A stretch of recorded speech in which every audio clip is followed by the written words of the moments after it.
मेरे द्वारा होता जो कुछ करते वो सारा भगवान। मैं न रहा मेरा न रहा, करता कौन कहां अभिमान। ढांचा एक बना रखा है, अपने से ही अपने काम। नियमित सब चलते कल पुर्जे, होती दिखती क्रिया तमाम। केवल ढांचा दिखाई दे रहा है, अंदर सिर्फ भगवान बैठे हुए हैं। अब जो कुछ हो रहा है वो सिर्फ भगवान कर रहे हैं। ढांचा दिखाई दे रहा है व्यक्ति का, वो अंदर बैठा है परमात्मा, वही सब कुछ करा रहा है। तुमने जो कहलाया मुझसे वही कहा मैंने अविकल। तुमने जो करवाया मुझसे वही किया मैंने निश्चल। तुमने जो सिखलाया मुझको सीखा मैंने वही सकल। तुमने जो दिखलाया मुझको देखा मैंने वही अकल। ये जो कुछ भी कहा क्रिया सीखा देखा मैंने प्रीतम। सो सब तुमने ही अपने में अपनी की लीला उत्तम। तुमने जो कहलाया मुझसे वही कहा मैंने अविकल। तुमने जो करवाया मुझसे वही किया मैंने निश्चल। ये उस जो भावदेव को प्राप्त हो रहा है, किंचन मात्र हम नहीं रह गया, वो देख रहा है प्रभु करा रहे हैं। मन मति कैसे होते मुझ में, जब मैं ही हूं नहीं स्वयं। बना तुम्हारा सुख सदन तुम्ही से रहते हरदम। मन बुद्धि चित्त हम सब कुछ आपने अपहरण कर लिया, आप कार्य तो आपके द्वारा हो रहे। ओ शब्द में त्रुटि हो सकती, हाईजैक कहते, हाईजैक कहते, कर लिया हाईजैक भगवान ने, पूरा सिस्टम हाईजैक कर। मन बुद्धि चित्त अहंकार इंद्रिया सबको भगवान ने। अब वो दिखाई दे रहा है केवल ढांचा करता हुआ, लेकिन क्रिया। किसी ने प्रश्न किया, ये आपको मन परेशान करता जैसे हम लोगों को परेशान करता है?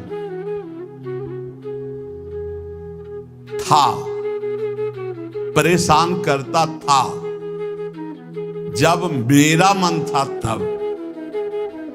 जब मेरा मन था तब परेशान करता था, और जब उनका मन हो गया तो अब आनंद देता, परेशान नहीं करता है, अब आनंद देता। क्या स्थिति होती है?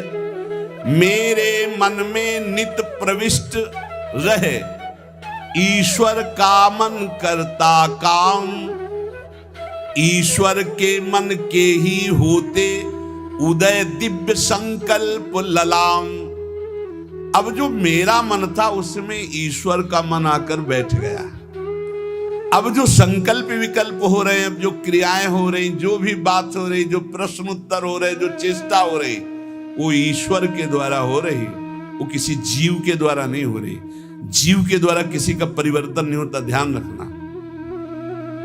जो इसमें मैं था उसका अपहरण कर लिया गया, और उस मैं पे जो मैं है वो बैठ गया, अब अपना कार्य वो कर रहा है। रहा न मेरे मन में कुछ भी, ईश्वर के मन के अतिरिक्त। रहता सदा इसी से वो, मधुरमय भगवद रस से अभिषिक्त।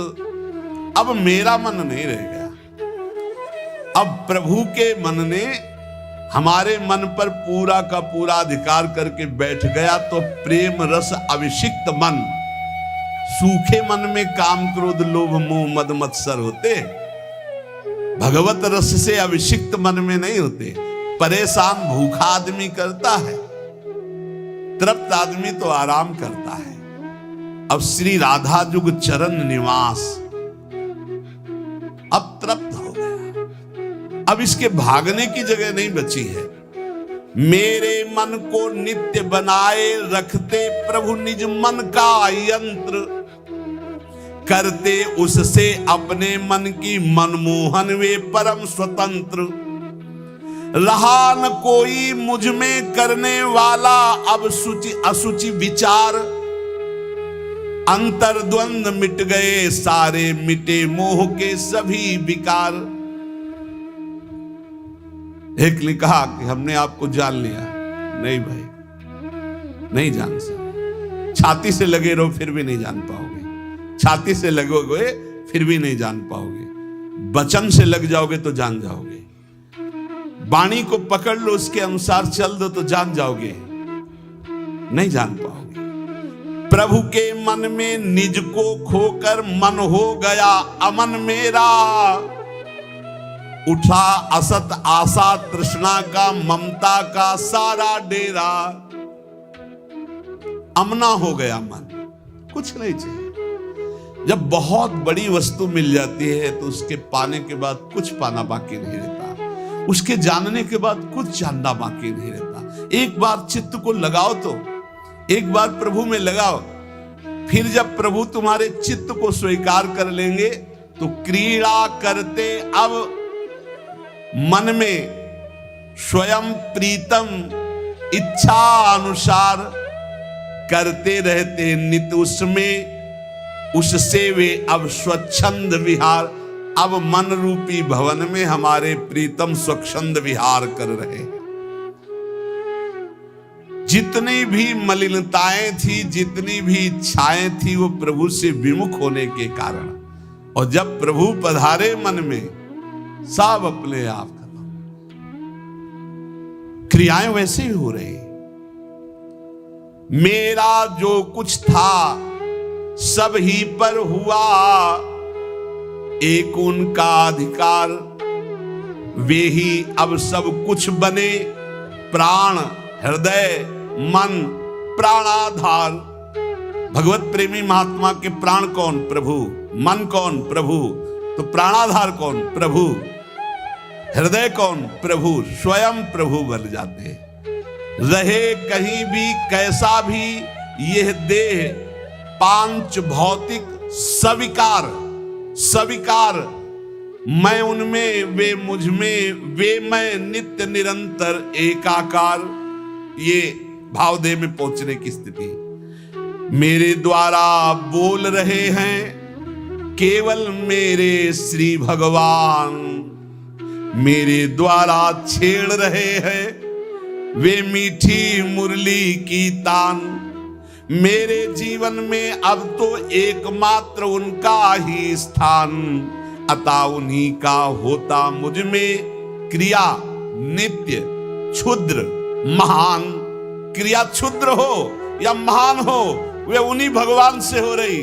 अब मैं मेरा कहीं अस्तित्व नहीं रह गया। इस स्थिति में भाव का प्रादुर्भाव हो जाता है और भाव देह की प्राप्ति हो जाती है। तो कह रहे इस लोक में आराध्य देव से भिन्न कहीं भी जिसकी ममता नहीं है, उसके लिए कोई संसार नहीं है, उसके लिए कोई प्राणी नहीं है, यहां तक कि अपना भी अस्तित्व नहीं रह गया। देखो साधना को समझिए, अपना भी अस्तित्व नहीं रह गया, तब वो नित्य दिव्य रास लीला का रहस्य उसके हृदय में स्वयं प्रकाशित हो जाता है। ये माया मुग्ध मानव अपनी बुद्धि लड़ाकर रास को समझना चाहे तो कदापि नहीं। कौन अधिकारी है? बोले जिसका इस लोक में कोई भी नहीं है, अपनी ममता कहीं नहीं है, जगत में पूरे ना कोई प्राणी पदार्थ में, यहां तक कि अपना भी अस्तित्व खो गया, वो रास का अधिकारी। इसीलिए कई बच्चा के पेट, बच्चा बन जाओ, आचार्य शरणागत हो जाओ, स्थिति वो प्रदान कर देंगे। हृदय में जब तक थोड़ी भी वासना का अंधकार है, वो इस रास के ज्ञान से आलोकित नहीं हो सकता है। जगत के विषयों से त्याग वैराग्य उपरति के अनंतर रसिक महापुरुष की विशिष्ट कृपा, तब वो रास रहस्य का ज्ञाता होता है। श्री श्यामा श्याम की किंचित कृपा से रहस्य प्रकाशित होता है। ये लोक लोक नहीं रह जाता, मृत्यु लोक नहीं रह जाता उसकी दृष्टि में। ये सब दिव्य वृंदावन हो जाता। कहीं भी हो रहे उसकी दृष्टि वृंदावन में ही रहती, उसका दिव्य रास लोक अलग अलौकिक उसके नेत्रों में छाया रहता है। हमारा हृदय तो वासना से ग्रस्त है, दिव्य लोक की बातों पर विश्वास ही नहीं है, पाप की तरफ ही आकर्षण है, यही सुख दिखाई दे रहा है, इस माइक जगत को ही सत्य मान रहे हैं। अरे अभी माइक जगत को त्याग करके योग माया के आवरण को भेद करके आगे बढ़ना। रास में जहां श्री श्यामा श्याम व्यवधान रहित अद्भुत रास रंग में मगन है, ये माया का आवरण और योग माया का आवरण हटे बिना वहां प्रवेश नहीं होता। वहां का वस्त्र, वहां के शरीर, वहां के खेल सब व्यवधान रहित मायातीत योग मायातीत दिव्य प्रेममय है। वस्त्र भी प्रेम के, वस्त्राभूषण भी प्रेममय। ये नित्य परिकर जो प्रिया प्रीतम का है, इसी के आश्रय से इस परिकर में प्रवेश होता है। ये जो सखी आई, श्री स्वामी हरिदास जी महाराज, ललिता सखी जी, श्री हरिवंश महाप्रभु हित सजनी जी, ये जो नित्य परिकर है किशोरी किशोर का, इन्हीं की कृपा से इधर सोच बढ़ती नहीं, कल्पना भी नहीं कर सकते आप। संभाव्योपि विरंचि नारद शिवो स्वयं भुवाद्यैर्नया। इतना आवरण माया का है, इसी को भेद पाना बड़ा कठिन है। देखो उस दिन कह रहे थे काल के भी महाकाल जिनकी सेवा में रहते हैं, यहां लिखा है जहां काल के भी महाकाल नित्य कालातीत प्रभु दैन्य भाव लिए हुए विराजमान हैं। दैन्य भाव, यद्यप सकल लोक चूड़ामणि दीनपन को माने, प्रीति की रीति रंगीलो ही जाने। इस खेल में, प्रेम पथ में, रास रस में, माया की गोद में बैठ करके और इसको समझना चाहे असंभव। बिना ब्रजरज का सेवन किए, बिना ब्रजरज उपासक रसिकों का संग किए, हम सोच भी नहीं सकते कैसे रास का क्या स्वरूप है। जब किसी रसिक महापुरुष का आलिंगन प्राप्त हो, आलिंगन का तात्पर्य तुरंत बाहरी भाव में आता है कि वो हमको गले से लगा ले, लेकिन यहां इस आलिंगन की बात नहीं कह रही, तदात्म की बात। आप में समा गए, कोई रसिक महापुरुष आप पर कृपा करे और हृदय से आपके हृदय का आलिंगन कर ले, और आप पूर्ण त्रिभुवन में काम विजयी हो जाए। कोई त्रिभुवन में मृत्युलोक की सुंदरता क्या, देव गंधर्व लोक की भी सुंदरता, ब्रह्मलोक की भी सुंदरता आपको आकर्षित न कर पावे। इस कोटि का वैराग्य जहां यत किंचन मात्र ब्रह्मलोक तक का कोई भी भोग आकर्षण न पैदा कर पावे, वो इस मलिन माया को पार करके ठीक उस रास लीला परम धाम की तरफ जाने का अधिकारी होता है। कितनी ऊंचाई चाहिए, इसीलिए बच्चा बन जाओ। बहुत ऊंचे नहीं बन पाओगे, बच्चा बन जाओ। साधारण मानव समाज अपने धर्म में तो चल नहीं पा रहा, वर्णाश्रम धर्म की तो बात ही दूर हो गई, वैदिक सिद्धांतों तक तो पहुंच ही नहीं हो रही है। धर्म का जब तक पालन नहीं, तब तक पाप वासना भ्रष्ट किए हुए कैसे कोई समझेगा प्रिया प्रीतम की बात। इसीलिए बड़े भाग्यशाली हैं अपने लोग जो प्रिया प्रीतम की बात कथन से, ये सब महामहिम बातें ये सुनने को नहीं मिलेगी, नहीं मिलेगी। आजकल श्रवण कथन का स्वरूप ही बदलता चला जा रहा है, एक उपहास, एक मनोरंजन, एक ऐसा। ये जो मायाकृत है, कैसे जानेंगे रास, कैसे जानेंगे भगवान की प्रेम विलास को। अरे भक्त तो धर्म राज्य, वैदिक सिद्धांत राज्य, यहां तक कि मोक्ष पदवी से ऊपर उठा हुआ प्रेम राज्य में जब पहुंचता, तब यह दिखाई देता है रास क्या है, राधा कृष्ण का स्वरूप क्या है। भावलीला में मानवीय कर्म चेष्टा का प्रवेश ही नहीं है। ये मानव जगत आदर्श के शिखर तक मानव कर्म पहुंचते हैं, रासलीला में नहीं। ये रासलीला भाव लीला है, ये भाव देह से होती है। जैसे ब्रज में जो रास हुई, जब भगवान श्री कृष्ण की बंसी बजी तो सब गोपियां भगवान श्री कृष्ण के समीप पहुंची। तो हर गोपी अपने पति के पास सोई हुई थी, जहां जो जैसे थी व्यवस्था में। शरीर से एक भी गोपी नहीं गई। पूज्य महाराज भाई जी महाराज कह रहे, गोपी अपने अपने पति पुत्रों के पास थी। मानव देह मानव के पास था और भाव देह चिदानंद में दिव्य रूप से वो भगवान के समीप गई, रास में सम्मिलित हुई। ये स्थूल सूक्ष्म कारण देह नहीं थे, भाव देह चिदानंद में स्थिति गोपी की। चिन्मय देह भाव देह में दिव्य अलौकिकता होती, उसमें स्त्री पुरुष के चिन्ह ये सब भाव नहीं होते। इस माया देह को वहीं छोड़ दिया था अपने अपने घरों में, और सब भाव देह से पहुंची हुई थी। पूज्य भाई जी महाराज इसमें आत्माराम श्री कृष्ण का आलिंगन आत्मा से होता, देह से नहीं। वो आत्मदेह स्वरूपा गोपांगनाएं थी। इसलिए प्रभु को जो रास विलास में तो कहा स्वप्रतिबिंब विभ्रमा, जैसे बालक अपने प्रतिबिंब से खेलता है। अर्थात सब श्री कृष्णमयी चिदानंद देहधारी गोपियां थी, कोई लौकिक स्त्रियां नहीं थी। जब ब्रज रास को ही नहीं समझ पा रहे हैं तो नवनिभृत निकुंज का रास ये भावुक जनों का विषय है, ये कल्पना का लोक नहीं है, ये परात्पर प्रेम का दिव्य लोक है। इसलिए हमारी प्रार्थना उन प्रेमी उपासकों से है कि ऐसे बहिर्मुख जनों का, ऐसे बहिर्मुख व्यवहार का, ऐसे बहिर्मुख वार्ता का त्याग करके अपने भाव को बचाते हुए बहुत ऊंचाई पर प्रभु ने घसीट लिया है प्रिया प्रीतम की उपासना।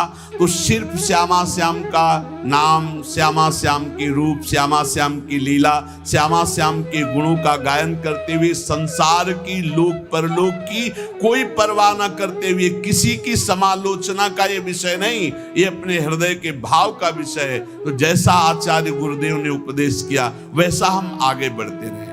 पूज्य श्री बाद प्रबोधानंद जी महाराज, यदि आपको वृंदावन का वास मिल गया है, वृंदावन आने को मिल गया है, अब यहां आपको कोई कटुवचन बोलता है, आपके साथ दुर्व्यवहार करता है, तो आपको पवित्र किया जाता है।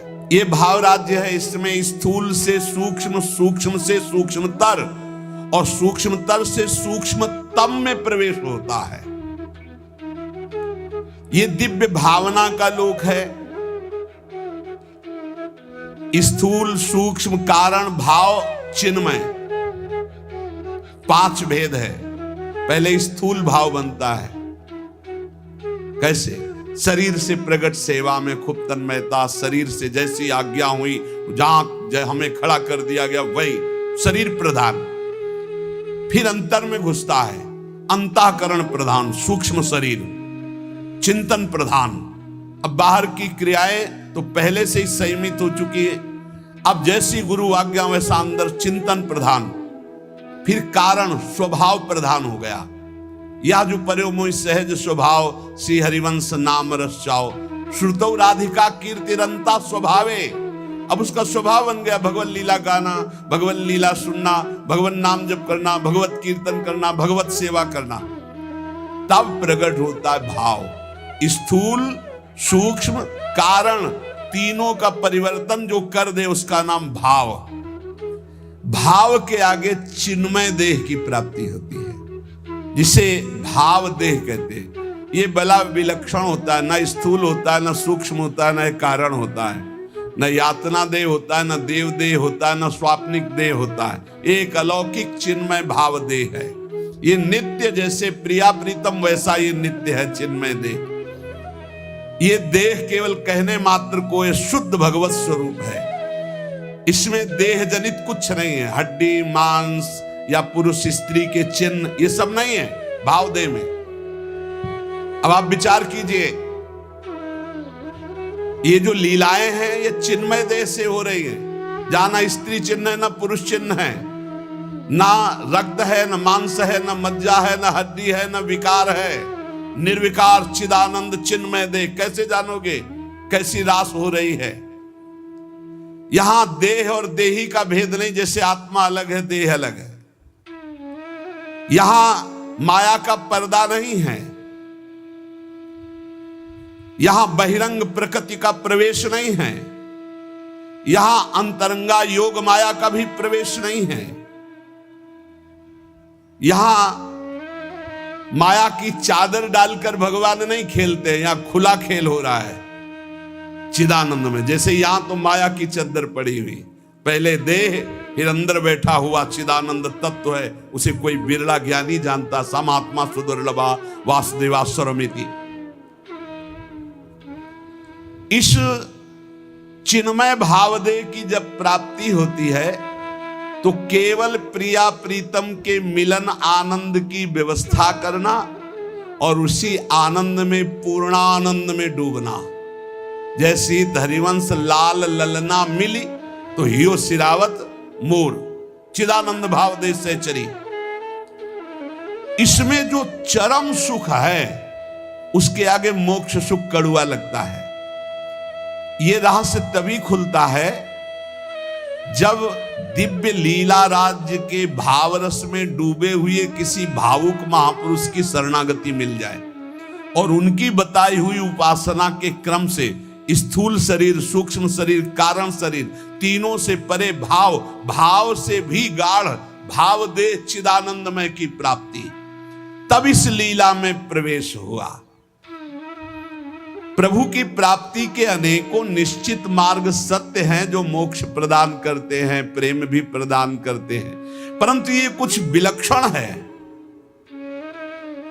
लीला संदोह में प्रवेश करने के लिए सखी भावापन्न होना ही पड़ेगा।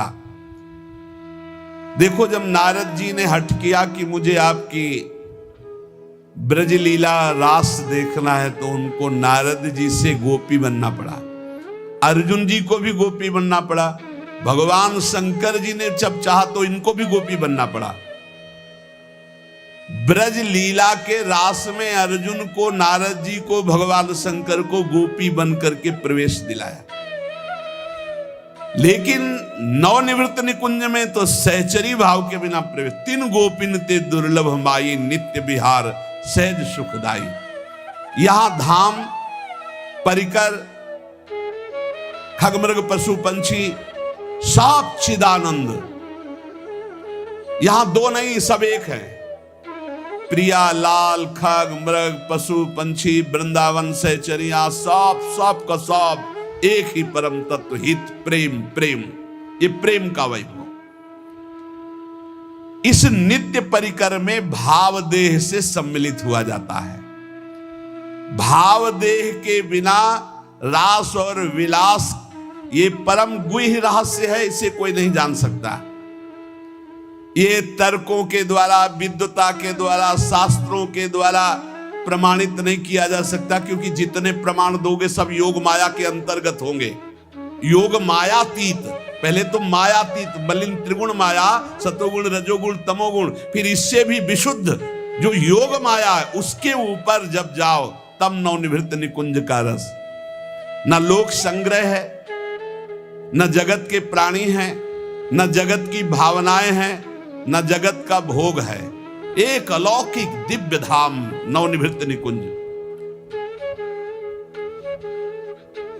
जहां एक से भिन्न कुछ भी नहीं, न लोक, न जगत, न प्राणी, न वस्तु, न सूर्य, न चंद्रमा, न शरीर, सब चिदानंद, सब प्रेममय। वृंदावन प्रेममय, खगमृग पशु पंछी प्रेममय, यमुना जी प्रेममय, प्रियालाल प्रेम के खिलौना दो खेलत है प्रेम, प्रेम प्रेम प्रेम। और चिदानंद देह को सुन चुके हैं आप, निर्विकार, स्त्री पुरुष चिन्हों से रहित चिदानंद में देह तुम्हारी, विगत विकार जान अधिकारी। नित्य दिव्य रसमयी रासलीला का रहस्य ये माया मुग्ध मानव किसी भी तरह से नहीं जान सकता। हृदय में जब तक कोई भी वासना है तब तक प्रियालाल को कोई नहीं जान सकता। कल एक प्रश्नकर्ता ने प्रश्न किया कि हम प्रायः बहुत महापुरुषों को देखें कि बहुत बुरा कष्ट भोगना पड़ता है संतों को, ऐसा क्यों? बड़े बड़े पापी हैं ऐसे, उनको कुछ नहीं कष्ट होता, और संत जो भजन कर रहे हैं उनको बहुत ही कष्ट होता है, ऐसा क्यों होता है? ऐसा इसलिए होता है, उसके दो कारण होते हैं। पहला तो इतने करुणा में होते हैं कि वो अपने जनों के आगामी प्रारब्ध को देख लिया और वो जान भी नहीं पाया और प्रारब्ध को घसीट कर अपने शरीर पे डाल लिया और भोग लिया। इतना करुणा में हृदय होता है कि अनंत माताओं का हृदय भी उतना करुणा में नहीं होगा। कोई जान नहीं सकता इस बात को।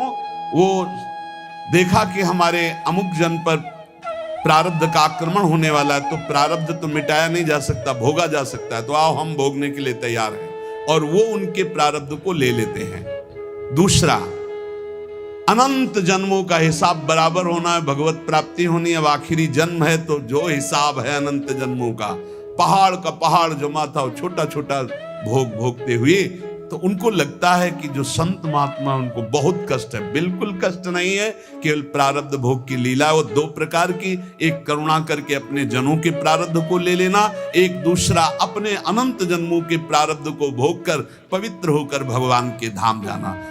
दूसरा, जो पापात्मा जन है उनके जो वर्तमान के पाप हैं और पूर्व के पुण्य उनके काम कर रहे हैं, इसलिए उनको कष्ट नहीं दिखाई दे रहा। लेकिन जब पूर्व का पुण्य समाप्त हो जाएगा, वर्तमान का पाप और पूर्व का पाप लगे, तब उनकी दुर्गति हो जाएगी।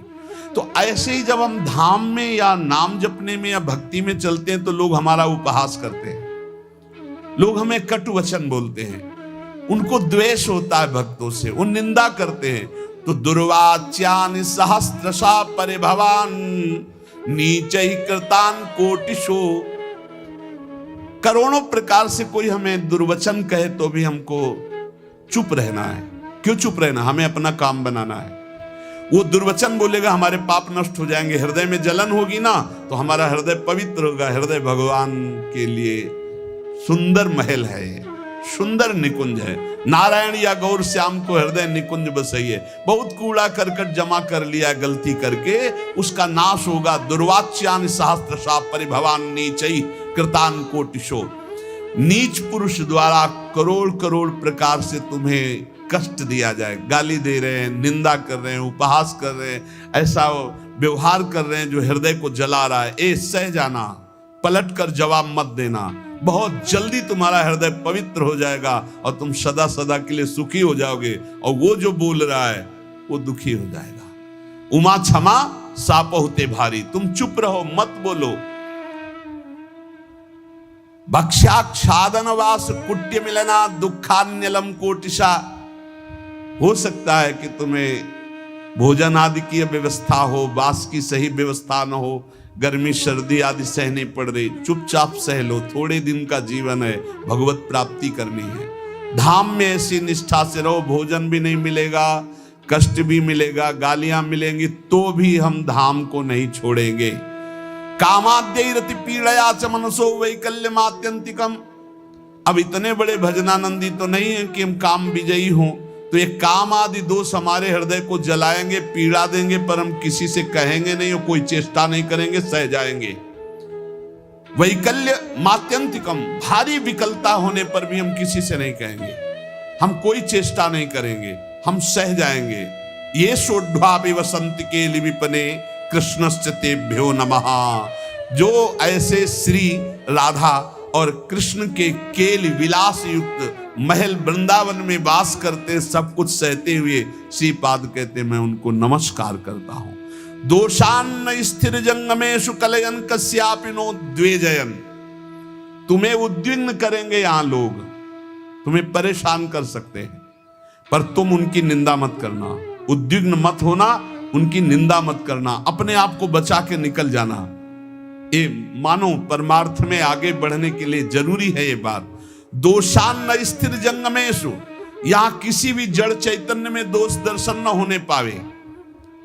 यद्यपि वो तुम्हें उद्वेग प्रदान करेंगे, भगवत पार्षद हैं, प्रेरित होकर आएंगे, तुम्हें ऐसे वचन बोलेंगे, ऐसी चेष्टा करेंगे, ऐसे उद्वेग प्रदान करेंगे, पर तुम उद्वेग मत कर। किंचित दयत्न लब्ध मित भुक चित्ते पिना स्त्रीक्षणा। यदि तुम्हें कवल दो कवल ही भोजन मिल जाए तो उसी को खा करके दिन व्यतीत कर लो। अभ्यास में बहुत बड़ी सामर्थ्य है, बहुत बड़ी सामर्थ्य अभ्यास में। ये भगवत प्राप्ति जब लक्ष्य हो जाएगी तभी सह सकते हो, अन्यथा नहीं सह पाओगे। अगर कवल दो कवल भी भोजन मिल जाए तो उधर में डाल लिया, पूरा दिन व्यतीत। कवल दो कवल तो बहुत होता है, 3-4 दिन में कभी ऐसे गुड़ मिल जाता था ना गंगा किनारे, गुड़ तो गुड़ पाके एक कमंडल जब गंगा जल पीते थे तो ऐसे भगवान की तरफ, कितने कृपालु भगवान हो, ऐसे एकांत में भी आप हमारे उदर पोषण को देते हो। आज तुम 3 बार पाते हो, एक बार भी भगवान हृदय से जय नहीं बोलते होगे, हृदय से जय नहीं बोलते होगे कि आहा कितने कृपालु प्रभु आप हो, आप कितना प्यार करते हो। कभी रोते हो प्रभु के प्रति, कितना प्यार है प्रभु का।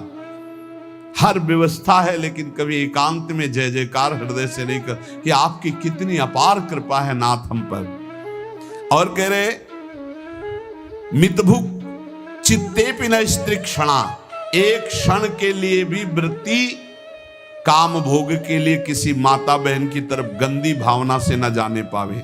धाम में वास करते हो, ऐसी गलती ना होने पावे। श्री राधा मुरली धरोज्वल यशहा श्रणवन गृणन संस्मरन यो वृंदावन मावसेन मधुर धीर धन्याय तस्मै नमः।